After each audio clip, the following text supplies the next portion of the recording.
let's move on and have a bit of a further chat with, or have a chat with Justina. And Justina, you've had quite an unusual background. I mean, you now own and run your own team within the British Touring Car Championship. As I've just referenced, you've got some driving experience as well.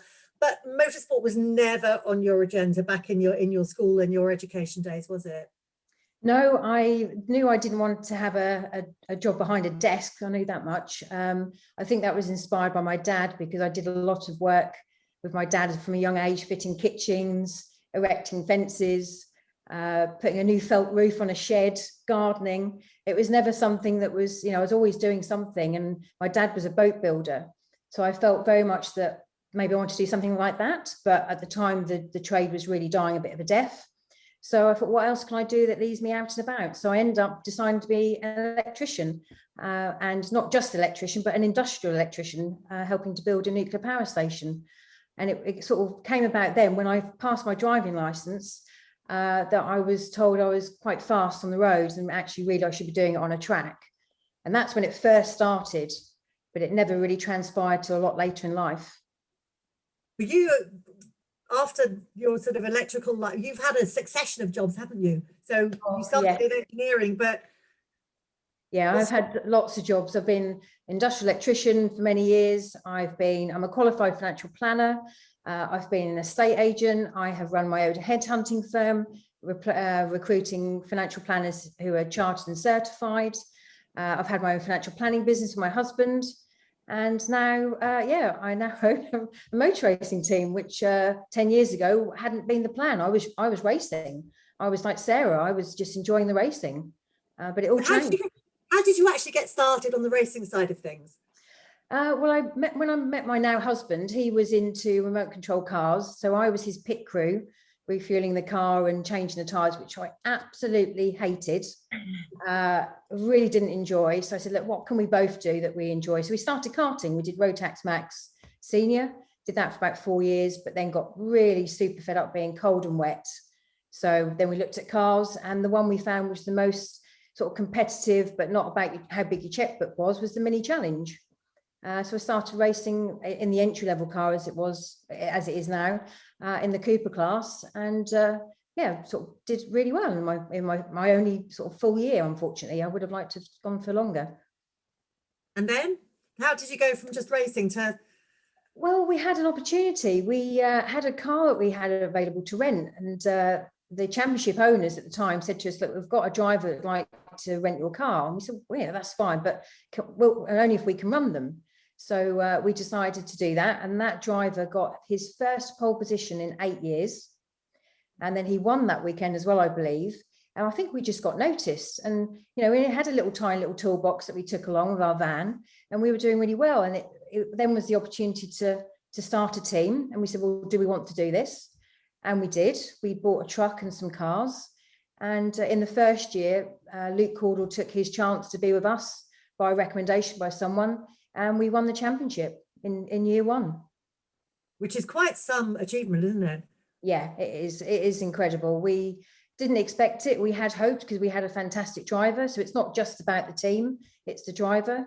And it really was a very small family-run team, initially with me and my husband and his dad and a few other technicians that helped us. And then it's just grown from there. It takes a lot of effort, a lot of drive to be involved in motorsport, but be successful in motorsport as you have been. Have you always been a very driven person, and do you think that's a necessary qualification for somebody who's maybe thinking of a career in the sport? Yeah, I've seriously always been driven. My dad gave me that drive, because my dad would not just go to work, he'd go to work early and not get paid for his extra hours. He would work late. He'd then come home and work till late at night, whether that was working on our house, our car, or somebody else's. And I just saw this constant working ethic, and he did it because he wanted it to be good for the family. And I just thought, that was an inspiration to me, just how hard he worked. And I think really, as a woman in a difficult world like electrician, I was the only girl with 5,000 men on site. So you'd have the girls in the offices, but I was the only girl on site. And to put up with what I put up with makes you a strong person, but you have to be driven to get through that, to get out the other end and then actually hopefully do a better job than the boys, which in fact, in some cases I did do. What you say, put up with what you had to put up with, what kind of, give us some examples? Well, there was 4 apprentices and I was the only one that wasn't allowed on site. I was in the warehouse drilling holes in metal boxes, which they call terminal boxes. And the other 3 electricians were allowed on site, the apprentices, but I wasn't. And I asked my boss the question, why am I not on site and then the other guys are? And my conclusion was only because I was a girl. And then actually, I think a day or 2 later, I was back out. I was actually out on site for the first time. But then, of course, unfortunately, some men didn't want to know if I was strong enough. Could I cut a bit of cable tray straight? How could I use a hacksaw? Oh, it's just question after question. Is this girl possible? You know, she's 16. But what they didn't know is I had helped my dad, who was a carpenter. They didn't know I worked on cars. They didn't know I was a judo champion. And that I was, you know, physically fit. So I was probably stronger. That would have been a big mistake, couldn't it? Yes. So, you know, I wasn't a weak woman physically or mentally. I had it all, but they just didn't want to give me the chance. So I pushed and pushed and pushed to get that chance. But again, you know, that was many, many years ago. I'm a lot older than Sarah and Lucy. So I know you're now involved in various initiatives to kind of encourage more women to get involved in the sport. Just tell us a little bit about those. Yeah, so I'm an ambassador. I'm very proud to be an ambassador for the FIA Girls on Track UK, which has been fantastic to be invited to do so. I think it's a fantastic organisation, everything they're trying to do for the girls.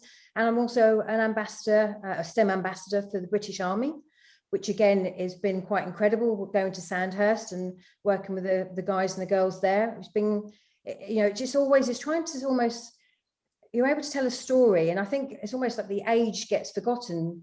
It's more that the story I can tell is that it isn't just about them. You know, we can all have tough times. And to give the story that I had a terrible life in the beginning, to come out of it and be who I am today, you know, it's almost like my mum would say, I can't believe how you've turned out. This is not what I expected. I thought you wouldn't really have a life, or if I did, it would be a pretty terrible one.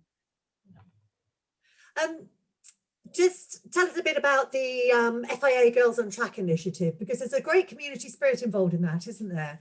Yeah, it is. It's fantastic. And we're looking to do an event which might be virtual at Fruxton in May, but it's really a case of getting the girls engaged. They even if they can't come to circuit, then we'll do some filming and they can interact, and it'll be, like I said, it'll be virtual. I'm going to send some lanyards of EXCELR8 on this. They feel part of it on the day, and they'll get some Girls on Track UK t-shirts.